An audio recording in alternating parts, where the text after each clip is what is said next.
Like my move is something like, let's say Travis Pastrana won a bunch of championships, did amazing, one of the best dirt bike riders, racers in the world.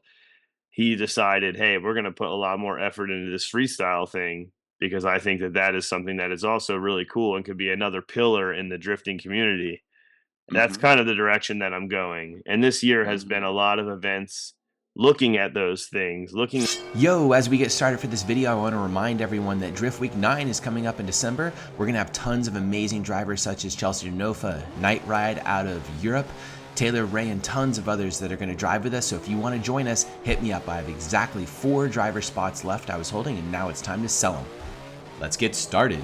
Welcome, YouTube. I'm Aaron Losi from Lone Star Drift. This is Chelsea Denofa from drifting all over the world and doing all kinds of cool stuff. We just finished a podcast like a week ago and we're re-recording some stuff, and we did a video about what was wrong with pro drifting. But this time, we're going to talk about if his life is better. I'm going off notes from a week ago.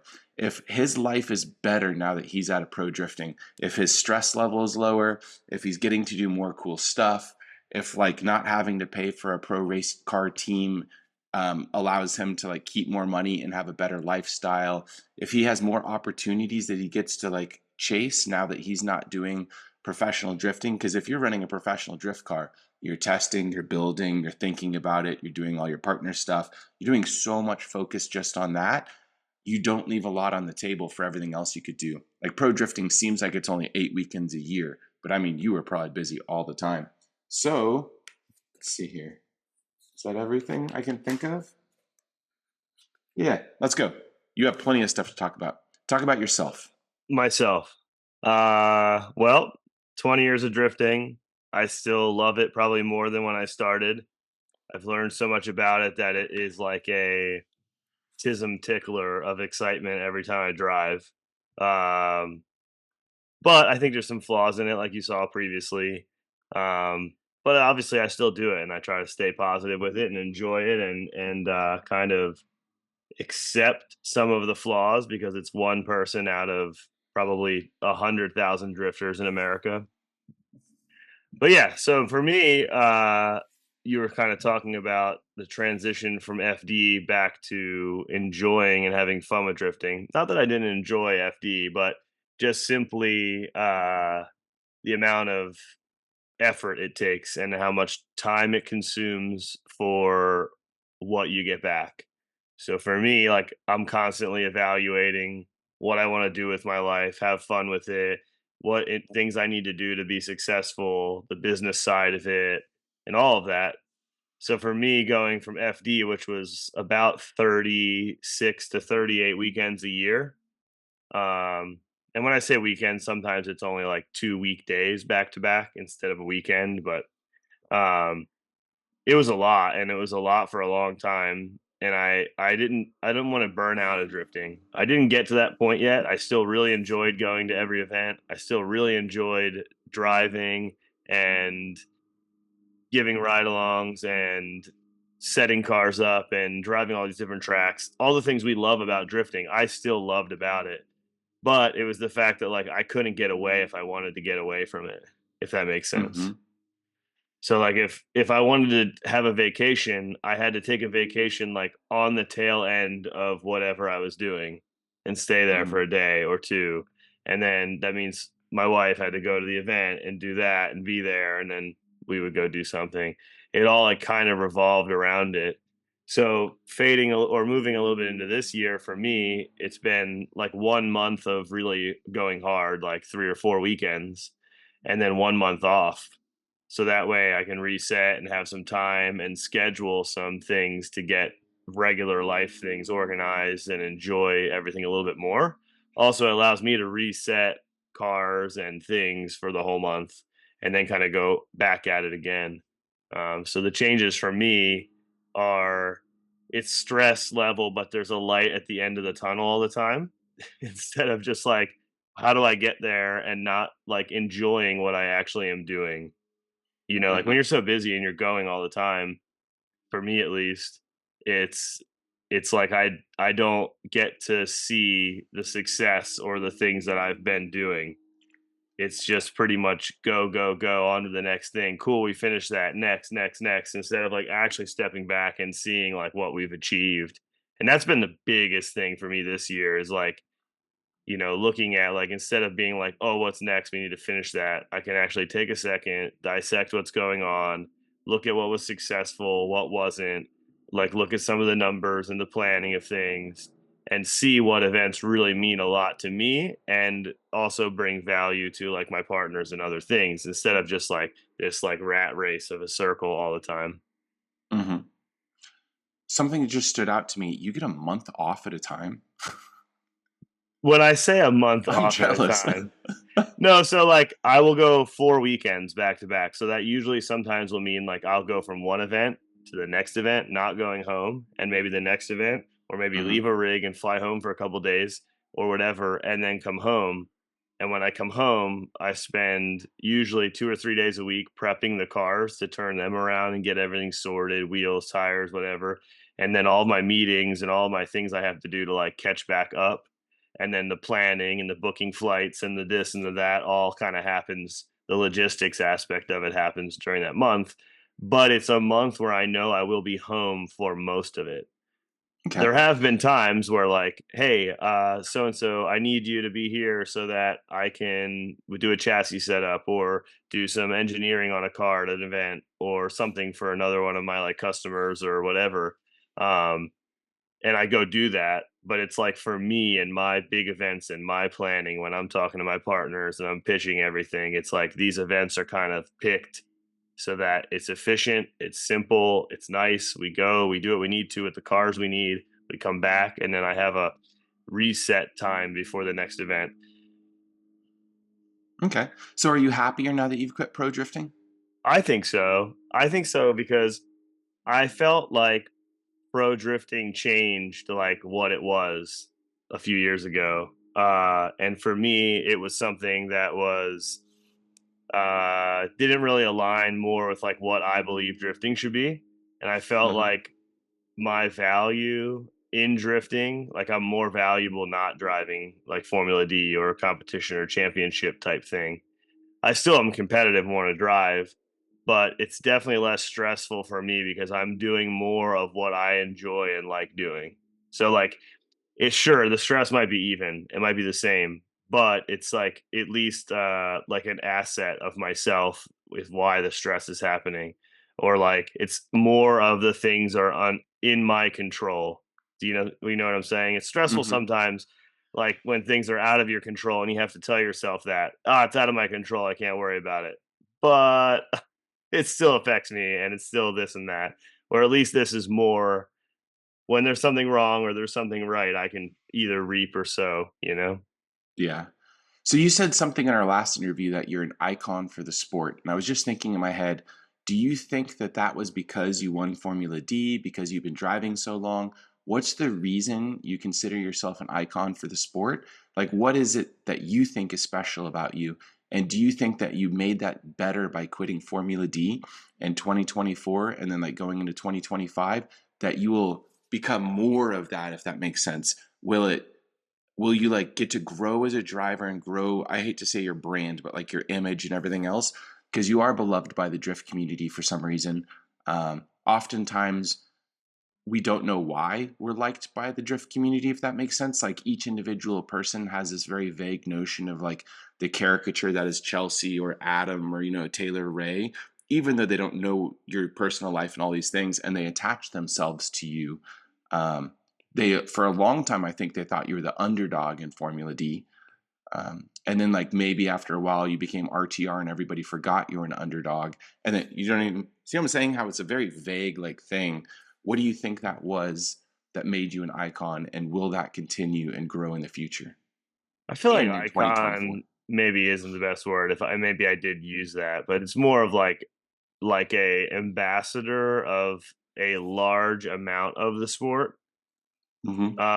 For me, I think a lot of, and I don't know this for sure, and maybe again, you could dump in the comments why you love or hate me, which is fine. Um, I think at least for me, like I just do me. Like it doesn't Hmm. matter. Like you watch me drive for the biggest team in drifting. Like I arguably believe that RTR is the largest team, like in most successful probably. Um, and I didn't do anything different than when I started drifting when I was 15, shredding a Miata, right? I go and hang out with my friends, enjoy it, have fun, drive for drifting, drive to progress myself. I think that has a pretty big value in it because there's a lot of people that just go out there and want to win and play the game. But like my game is to just be true to drifting, which is like kind of Mm-hmm. what I am to myself. I feel like drifting deserves to grow in many different facets and be an exciting thing to watch from anyone who watches it, you know? Like I think that's the big thing. Um Another part of it might be that I've been doing it for so long and I've been like at the higher level for a really long time, even though maybe I wasn't doing well in the BMW stuff and blowing it up. I mean, like the physical driving level. I've always tried to push myself to be better every single run forever and ever and ever. And I think maybe not every driver does that because there's a point where like the last 20% is the most difficult and you don't ever win because of the last 20%. But like I always drive in the last 20% because it's enjoyable for me.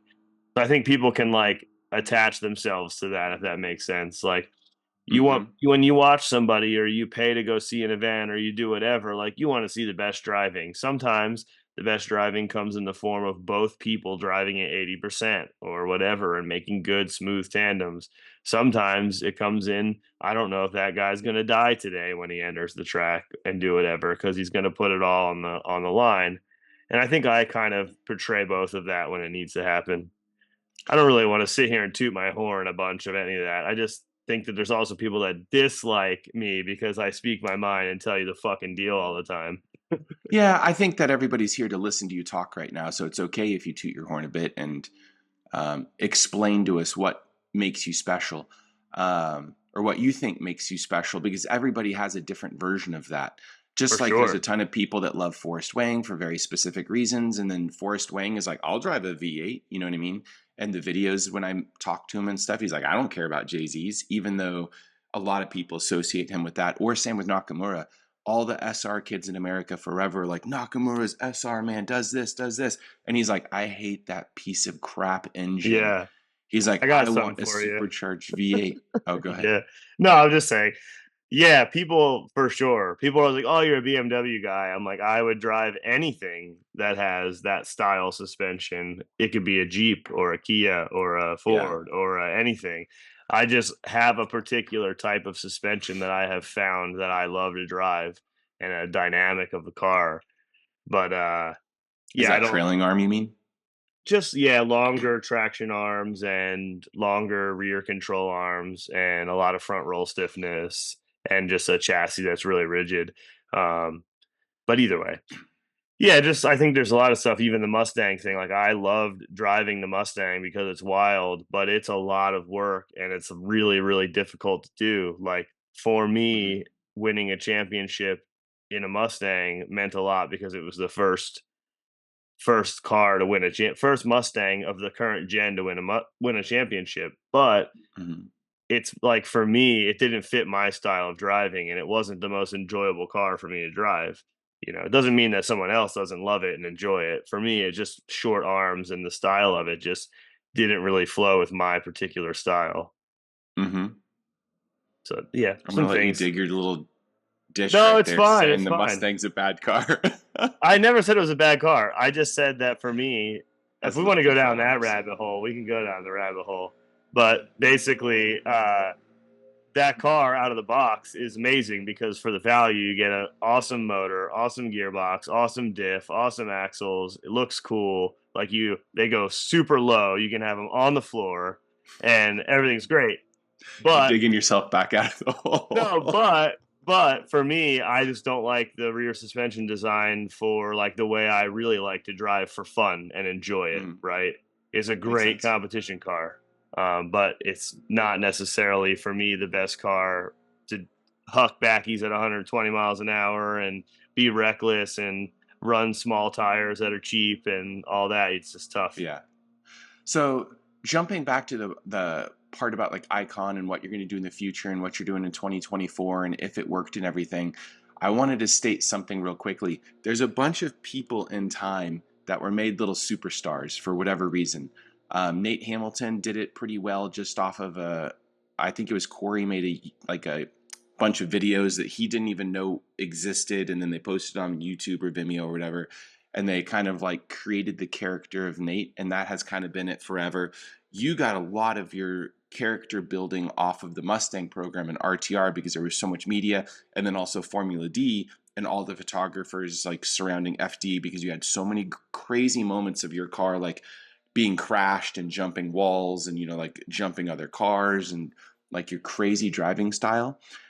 Outside of Formula D and outside of those instances of other people pointing their cameras at you and creating these moments and you driving for a big team, going and driving for yourself now and doing grassroots events and everything is creating the responsibility of you to now build that image, kind of like Adam LZ did and other people did forever before. Now everybody point the camera at them.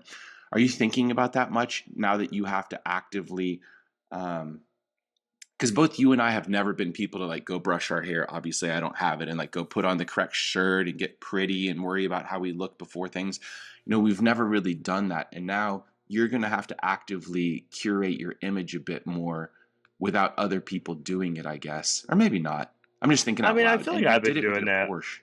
I feel like I've been doing that for a really long time. I mean, I'm always on brand. I'm always doing what I need to do.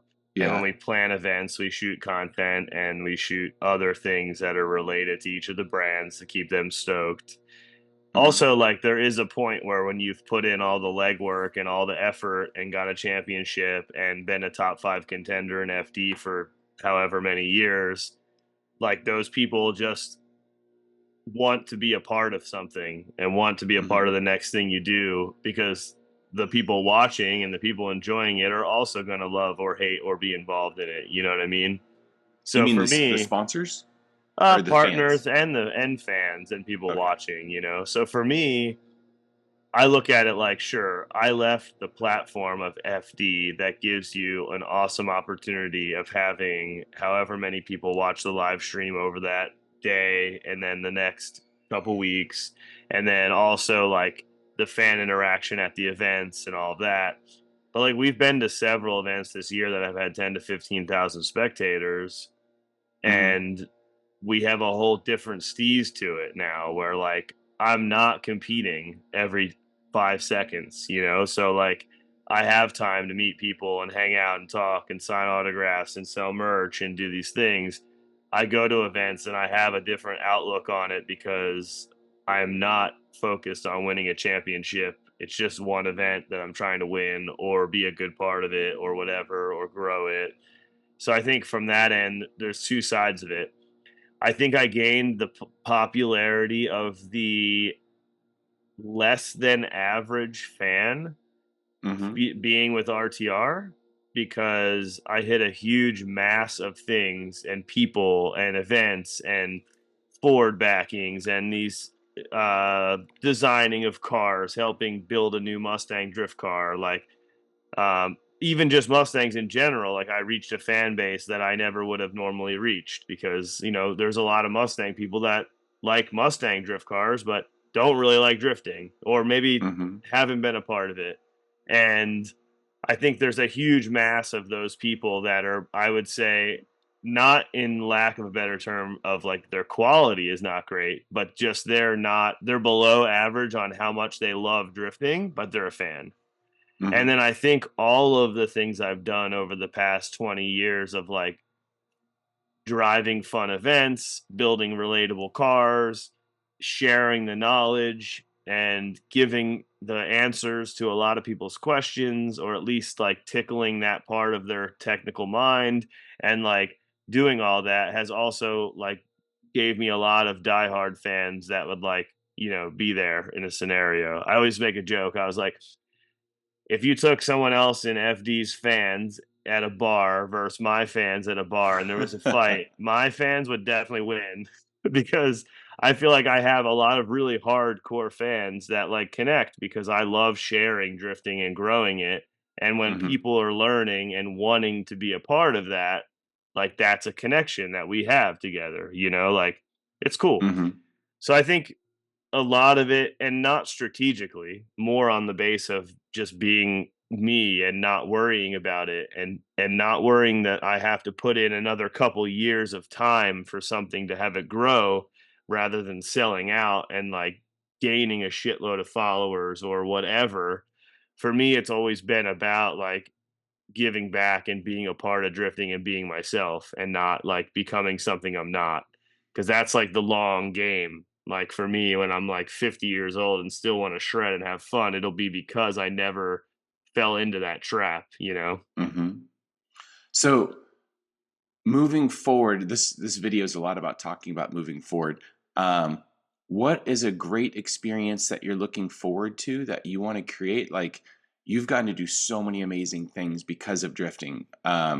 Just pulling a few out of the rabbit hat, like you went and did D1 street legal stuff. Like God, like what is that? 14 years ago. Yeah, a long time ago. Um, Yeah. and like a Vertex Soar, like I was really jealous of that. You got to go to Dubai and do some crazy stuff. You get to travel all over the world. You've been to Ebisu, ton. You've been to Europe. You've been all over the planet drifting. I can't even think of stuff. I'm like naming stuff that I have done almost. Yeah. Stuff that we've But done together for sure. yeah, so you've done so many crazy things. Like, where do you go from here now that you have more free time? Now that you can take you like everything you built upon and go do something else. You've opened up all these doors around the planet. You just have to dream and get something done. What do you want to dream? Where do you want to go? What do you want to do? What do you want to experience? Is it car related, like a crazy car? You want to drift a McLaren? Is it a certain track? Is it a certain experience? Is it a certain event? Is it a certain, yeah, go. Yeah, my focus has been more lately been on growing drifting because I feel like if I can grow drifting, it will help everyone, including myself. So, like, the future for me is kind of finding ways to elevate my program and what I'm doing, and then be able to maybe throw events or be a part of events that are growing as well. And then also, like, take drifting to the next level in terms of expanding it. So for me, like, I feel like drifting has been you either drive for fun or it's competitive. And that's pretty much all it's been. And you maybe there's a bunch of people that do in between the two, but like their attitude on a fun day versus their attitude on a competition day is like very different, right? So I would love to have this approach, and what I have been building is something that's more of a freestyle type of drifting that is accepted and able to be grown and have something that is different than what is currently there. And I don't mean freestyle by like jumps and back flips and like all that stuff. I just mean like driving toge events and driving these different types of tracks in multiple ways per day, having judging be more of something that's like a jam session and something that the best driver wins, like doing things along the lines of like taking the format out of drifting but still allowing it to be really fun and have ability to be financially supportive, or at least like have something that is cool. So I think like my move is something like let's say Travis Pastrana won a bunch of championships, did amazing, one of the best dirt bike riders, racers in the world. He decided, hey, we're going to put a lot more effort into this freestyle thing because I think that that is something that is also really cool and could be another pillar in the drifting community. That's Mm-hmm. kind of the direction that I'm going. And this year has Mm-hmm. been a lot of events looking at those things, looking at those capabilities that currently exist and finding ways to be involved, like with Grid Life, so that we can build something cool with them, being involved with an international series or event or something, being involved in some of the grassroots levels where I kind of come in and do some really fun things that hopefully stick and start growing over time. Mm-hmm. I'm distracted. Can you hear this? They're Yeah, cutting I the hear lawn the weed outside. whacking behind you. I'm gonna have to do some magic with the audio. Um, It's, to be fair, from my side, it's there but not annoying. Okay, I was just laughing because I'm just like, it's been going on for like 10 minutes. Yep. So there's a lot to unpack there. Yep. One, we've always had the same format in competitive drifting, which has always been qualifying, which I got rid of because I hated it, went to tandem, which is two cars against each other. And then they did do team formats and stuff. But if you've ever been to team events, they're either good or terrible. Yeah. Very rare are they ever, like, I've been to team events and almost Don't dig that always. hole too deep. There's only really like one team event going on in the US anymore. Well, no, but I was going to say Terrible. I've hosted them in the past too, and I've Yeah, been to yeah, them yeah. in other countries even. I'm not digging on Final Bout. I'm saying it's really difficult to get five drivers together on the same level and the same speed cars and the same tires and all these things together. It was like that in Japan when you watch option videos. They always just packed into each other. So I was just saying that's a very difficult thing to do, and it is not done well very often. So Yeah, I agree. I'm not I digging a think hole. that's even gotten a lot better Uh, too. Not to but you're right not because the level of driving has gone better. Of course, and the Yeah, cars and the knowledge and the education, yeah. right? Because that's been my Um, thing for the last like 7 years has been the education aspect of it. hmm But that is, how do you say, a very small sliver of drifting, because to get all those cars together and everything, it's difficult. So the two cars against each other. Oh, but I do love the fact that they're drifting together when they do that. Mhm. That's I've been talking about forever. I've always wanted the cars to drive together, not against each other, which is a huge thing because then you're doing something collaborative and kind of thoughtful and building, I and you're think you're thoughtfully getting trying to sorry to make the other interrupt. driver instead of kill them. Go ahead. What? Yeah, just to touch on that, I think that's really important because I think you get the best driving that way and you see Yeah. people in their best, or at least it opens up a platform to have the best driving. Because I think one of the biggest flaws right now, and not to harp on the negative end of it, is the fact that the best driver doesn't always win. The best Mm-hmm. driver or one of the best drivers might win a championship, but battle for battle, I don't always see it being the best driver winning because Mm-hmm. there's two people competing against each other. So it's too difficult to like actually have a good battle.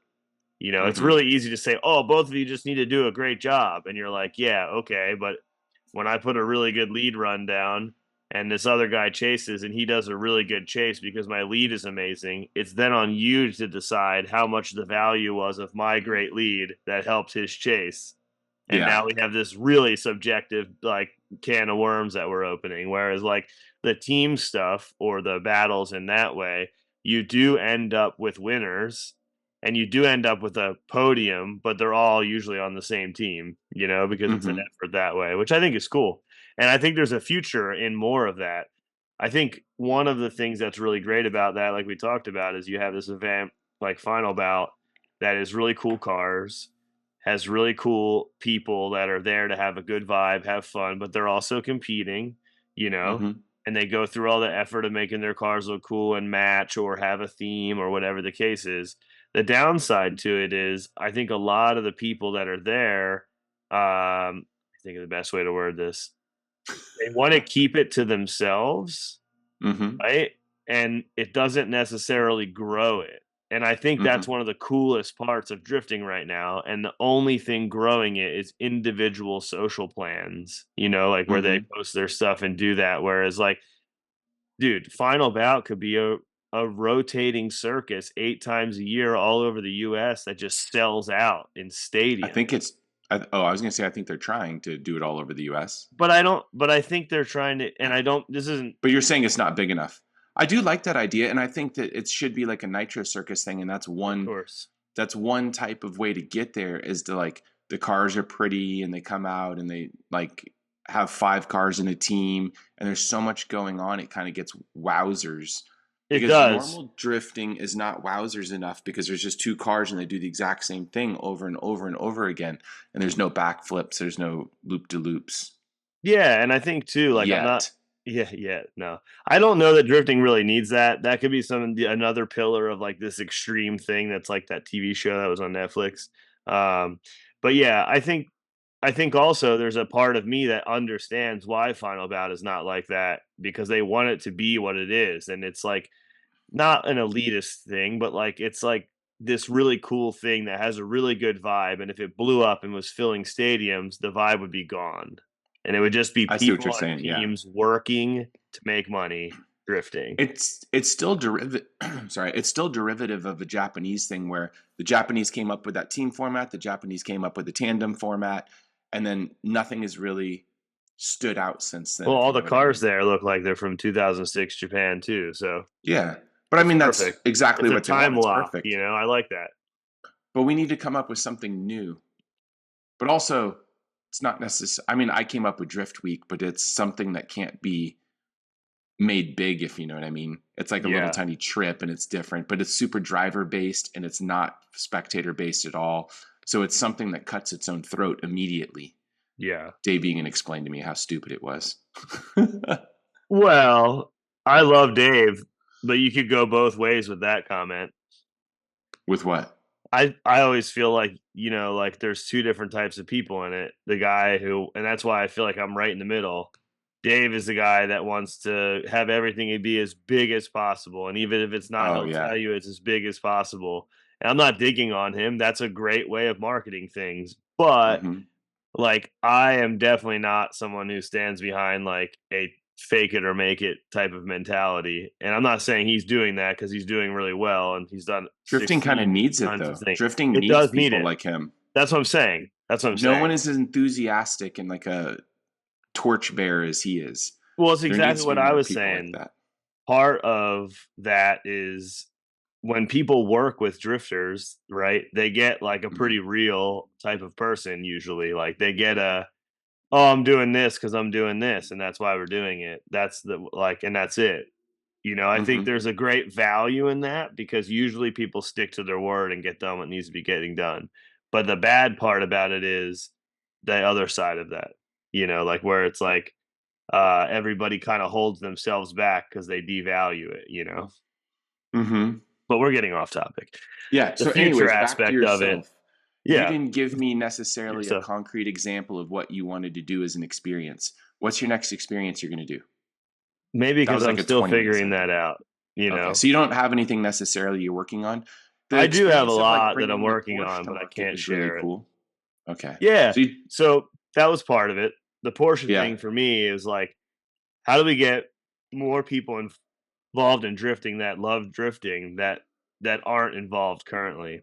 Well, for me, it was like we got to build a Cayman or something along those lines because if I build a 911, then the 911 people will be like, "Oh, 911 drift kid, blah blah blah," and they won't get into it. If I build a Cayman drift car, all the Cayman dudes are like, "Oh, sick! A purpose for our cars. Like we've been tracking them, we've been doing all this, but like everybody always just says you're not a 911."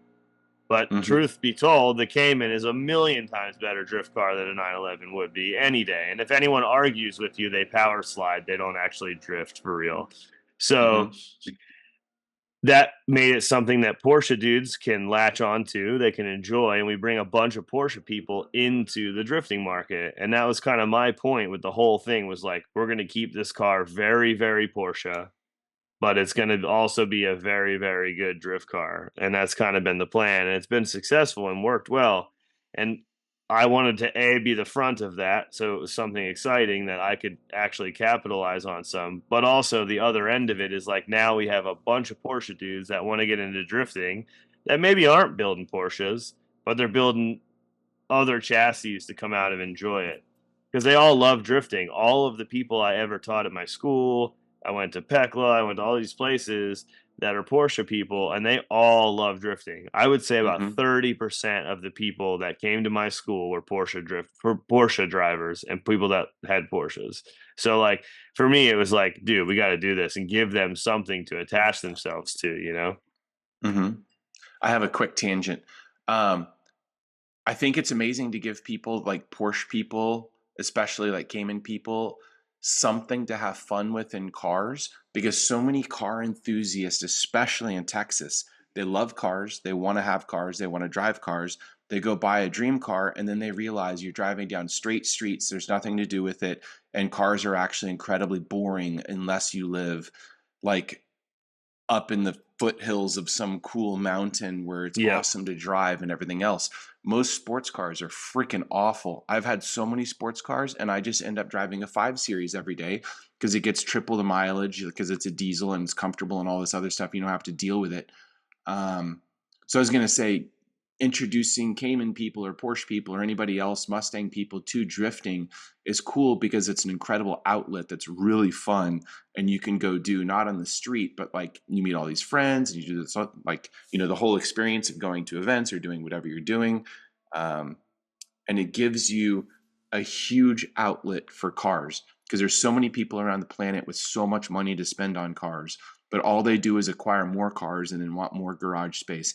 Especially watching like Adam or, you know, the big YouTubers, they think car culture is collecting cars and putting really expensive parts on them, which Yeah, often completely defeats the point I agree. because you get less enjoyment out of the car when you do that. Anyways, rant over. Continue. No, 100%. I'm with you. All my cars are like solid C's, you know, like, Hmm. but they have all the right stuff to have a lot of fun with them. And like, I Yeah. build cars particularly based upon what other cars don't have, you know, like little Hmm. quirky things or like the style or the wheelbase or like how they look or whatever. Like each car I have a purpose.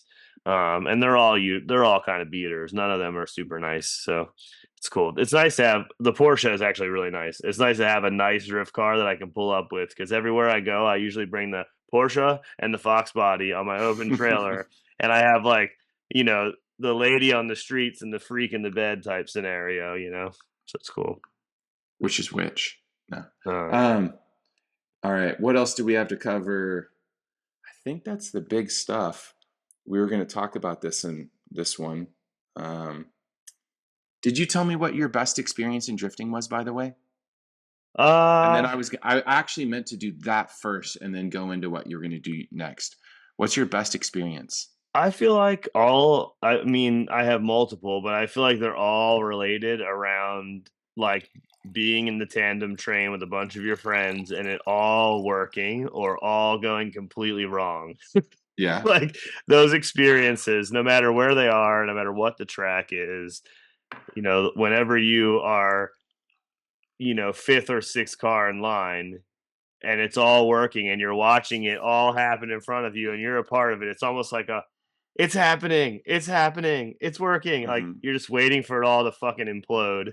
Um, but when it doesn't, and everyone's like hands are out the window, pumped, or they're looking back at you and you're tandeming, like that's the reason I drift, like straight up.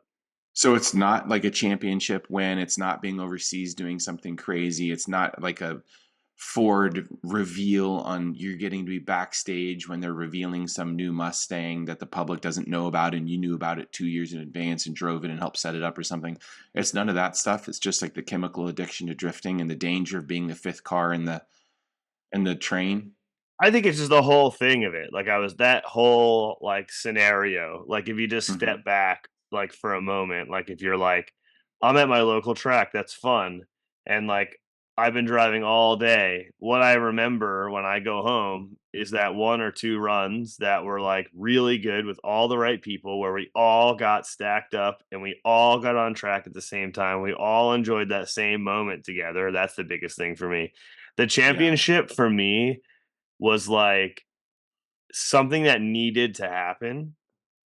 Like it just because I had dedicated so much time into drifting and so much effort and been at the highest level for a very long time. Like I actually didn't drive FD for that long. I guess it was like It's like 12 a years, decade. 12 or Yeah. 13 years. But like I had second place a couple times. I had won a bunch of events and like the first event that I won was probably more important to me than the championship. Like when I Hmm. won Long Beach in 2016, Hmm. I was like, I knew like it all aligned. I always knew I could win an event. I always felt like I had the right car, the right everything, but there was always something. Either a car blew up or debeated tire or somebody had a weird call or I blew it and got overzealous or whatever the case was. There was always something. And when it all aligned at that moment, to be fair, I probably could have stopped drifting competitively, like a championship at that time. But I was so like in it. I was like, I won the first event of 2016. I have a car that destroys, like it was annihilating everyone. I finally built this car. Yeah. Like that car, I could pull it out of the garage right now, put a week into, and go drive FD and win the fucking first event. That car Yeah. was so good, and I just like got stuck in it. And at the end of 2016, I was like, I don't want to do this anymore. I already Hmm. was like, I'm done. But I was like, you know what? Like it's a shame to give up on something that you've put so much effort into and invested so much time. That's why I went around and started talking to teams and seeing who would need another driver so I could get Hmm. involved and do it and not get stuck in the rat race of running my own program because I was really not good at it. Like I'm really good at setting up a car. I'm pretty good at driving, but everything else I was just mediocre at. Like building Yeah. the car, fabricating, all that shit. I'm just mediocre at all that. But like the chassis setup and driving, like I got that shit handled, and we can figure it out. But Good.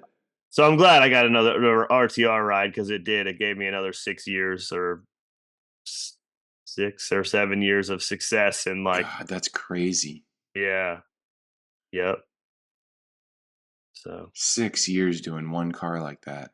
yep, That's nuts. is Oh, by wild. the way, how many chassis did you actually drive in FD that were RTR? Two. Oh, So the just two one the whole that Ben time? is driving and the one that was all before that. Yeah, two cars. Interesting. Cool.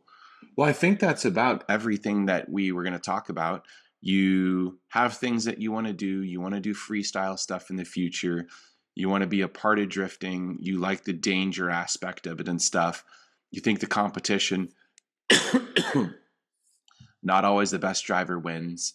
Um, you did a cool project, Porsche. You're probably going to do another cool one pretty soon.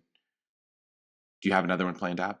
I don't know. I'd like to do a ride along Porsche to get some more people in the Oh, seat and experience some things. I think that would be cool.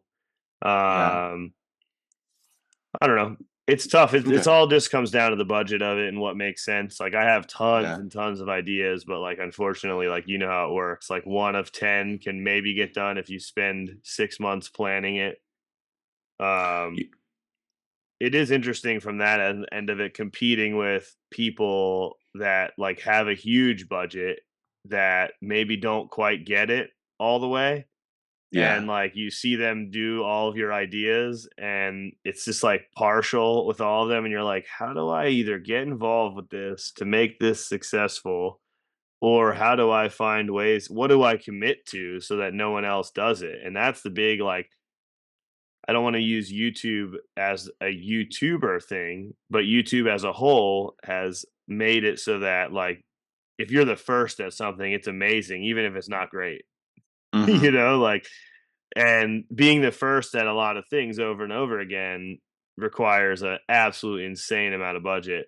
So a lot of the cool ideas that I've had, like someone else has just grabbed and done, and maybe they've done it to their own greatness, but I'm like, man, you left a lot on the table. There's so much more to be done here, and there's like reasons to do it.